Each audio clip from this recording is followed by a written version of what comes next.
हम कई बार लोगों की तरफ देखते हैं कि भाई ये अपने आप ही जज करने लग जाते हैं, लोगों को बिठा के देखते हैं, अच्छा इसकी मतलब शकल सूरत सही है कि नहीं, ये डायमंड बनने लायक है। हम खुद ही फेल पास करते रहते हैं लोगों को। कई लोगों के पीछे तो इतने ज्यादा हम इमोशनल हो जाते हैं, सर पप्पू ज्वाइन नहीं हुआ, सर पप्पू जुड़ जाएगा तो सर 150 डीडी तो उसके पास यूं रखी है, और उसके फॉलोअप के लिए हम पता नहीं डायमंड तक सोर्स लगा देंगे, सर आप आ जाओ एक बार पप्पू को ज्वाइन करा दो। और आपको मालूम है पप्पू हमेशा फेल ही रहता है, वो कोई पास होने वाला नहीं है, उसके पीछे लगने की जरूरत नहीं है।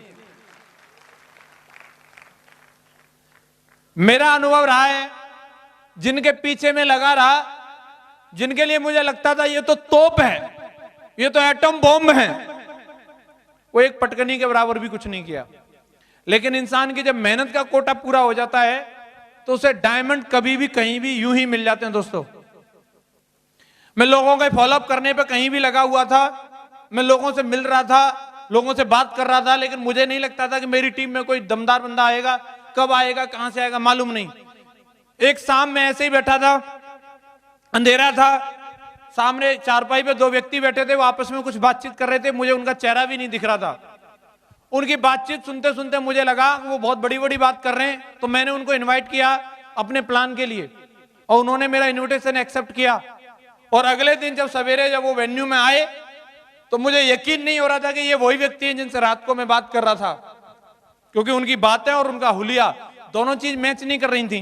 वो बात तो बहुत बड़ी बड़ी कर रहे थे, वो अहमदाबाद की, जोधपुर की और पता नहीं कहां कहां की बात कर रहे थे। लेकिन जब मैंने देखा कि उनकी चप्पलें जो पहन रखी थी, जेवड़ी से बंधी हुई चप्पल थी उनकी, कपड़े बिल्कुल एकदम फटे हाल। मैंने कहा सर आप वही हैं जो रात को हमें मिले थे? बोला हाँ जी मैं वही हूं। और मैंने उनको पूरी श्रद्धा के साथ में प्लान दिखाया और सिस्टम का फॉर्म भरवाया और उनके साथ मिलकर काम किया दोस्तों। और वो व्यक्ति आज इस बिजनेस में मरकरी है, उनका नाम लाल बहादुर शर्मा है।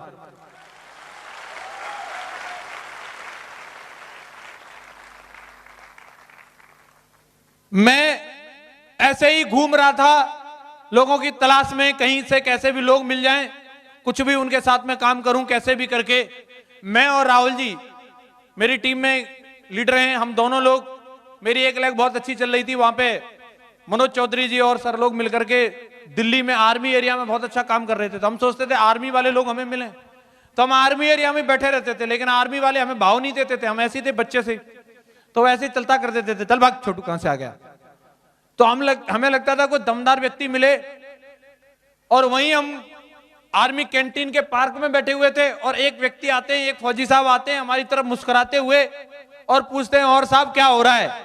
उनकी मुस्कुराहट देख करके हम उनसे भी ज्यादा मुस्कुराए, वैसे अंदर से तो मुस्कुराहट नहीं आ रही थी पर लेकिन एक्टिंग करने के लिए मुस्कुराए, अरे एकदम बिंदास है, मजा आ रहा है। और वो ये सुन के बोला मजा कैसे आ रहा है? हमने बोला आप भी लेना चाहते हो मजे? बोला हाँ जी बिल्कुल। तो शाम को ही नरसिंह ग्रेवाल सर की मीटिंग थी और हमने वो ले जाके उनको मीटिंग में बैठा दिया आगरा में, और वो मीटिंग से इतने मोटिवेट हुए कि उन्होंने ज्वाइनिंग ले ली और आज उनका नाम शैलेंद्र सिंह है, मरकरी बन चुके हैं। दोस्तों, आपको डायमंड कभी भी कहीं भी मिल सकते हैं, आपकी तलाश कभी भी पूरी हो सकती है, आपको लोग डीडीओ की जड़ी लगाने वाले लोग कहीं भी मिल सकते हैं। दोस्तों, आपको सिर्फ मेहनत को पूरा करने की जरूरत है। मैं जोधपुर में गया था काम करने के लिए, ओमवीर जी वहां पे मेरे साथ में थे, शैलेंद्र जी वहां पे थे। जहां मुझे रूम दिलाया उसकी बगल में एक व्यक्ति रहता था, वो भी उन्हीं की ओमवीर जी की यूनिट का था, और वो व्यक्ति शायद थोड़ा बहुत मेरे बारे में जान गया होगा या जो भी है। उसने अपनी बीवी को समझाया कि ये जो लड़का बगल में रहता है इससे कोई वास्ता मत रखना, ये कोई गलत काम करता है और इससे बात नहीं करना कभी भी।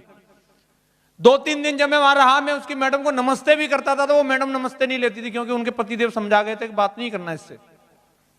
लेकिन हम मानने वाले तो है नहीं, तो उनको डिस लगवानी थी। मैं आपको वाकया बताता हूं कि कभी भी किसी इंसान के साथ क्या कैसे हो सकता है।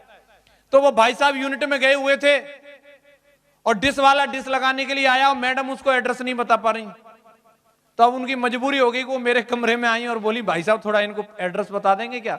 मैं एकदम तैयार हो गया, हाँ जी बिल्कुल।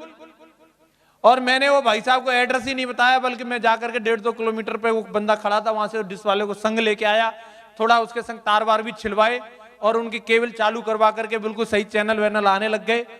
तो वो मैडम भी बड़ी खुश हुई, पानी वानी भी पिलाया उन्होंने। शाम को जब वो भाई साहब आते हैं तो उनको बताते हैं आप बोल रहे थे भाई साहब बहुत खराब है, ये तो बहुत अच्छे आदमी है, पूरी डिटेल बता दी। तो वो बंदा सुन लीजिए, मेरे रूम में आता है धन्यवाद देने के लिए और साथ में एक चाय का प्याला भी लेके आता है। बोले सर थैंक यू, आपने आज हमारी मैडम की हेल्प की, धन्यवाद। मैंने कहा सर बैठिए। चाय लेके आया था, मैं चाय पी रहा था और साथ में मैं किताब पढ़ रहा था। स्वेट मार्टन की बुक थी कैसे बने करोड़पति। किताब का टाइटल पढ़ के ही बंदा फ्लैट। पूछता सर किताब पढ़ के भी कोई करोड़पति बन जाता है? मैंने कहा बिल्कुल। प्रोस्पेक्टिंग शुरू। तो बोला कैसे? मैंने उनको एक पैराग्राफ पढ़वा दिया उसमें से पार्ट टाइम बिजनेस वाला, जो मैंने थोड़ी देर पहले ही पढ़ा था। और वो बंदा मेरे को बोलता है बात तो सर सही लिखी है, पार्ट टाइम में आदमी को कुछ ना कुछ करना चाहिए और मैं भी प्लानिंग कर रहा हूं। मैंने क्या? बोले मैं बोलेरो लेने की सोच रहा हूं और उसे टैक्सी में लगवाऊंगा और 20-25 हजार मुझे यहां से मिल जाती है तनख्वाह, 20-25 हजार मुझे बोलेरो कमा के देगी, 50 हजार आएंगे। बात तो सही है सर, आइडिया तगड़ा है। मैं कहा बोलेरो आएगी कितने की? बोले 6-7 लाख की आएगी सर। तो मैंने एक आइडिया मैं दे सकता हूं आपको जिसमें मात्र 8-10 हजार रुपए लगेंगे, 25-30 हजार तो आपको यूं ही मिल जाएंगे। बोले बताओ सर क्या है? मैंने कहा लो प्लान। मैंने उनको रात को ही प्लान दिखाया। प्लान दिखाते दिखाते 11:30-12 बज गए। बंदा इतना इंटरेस्टेड हुआ, मैंने सीनियरिटी की इंपॉर्टेंस बताई। उसने बोला फार्म वारम छोड़ो, सीधे पैसा जमा करो, अभी इंटरनेट पे डालो।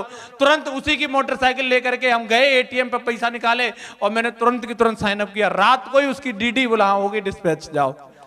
और दोस्तों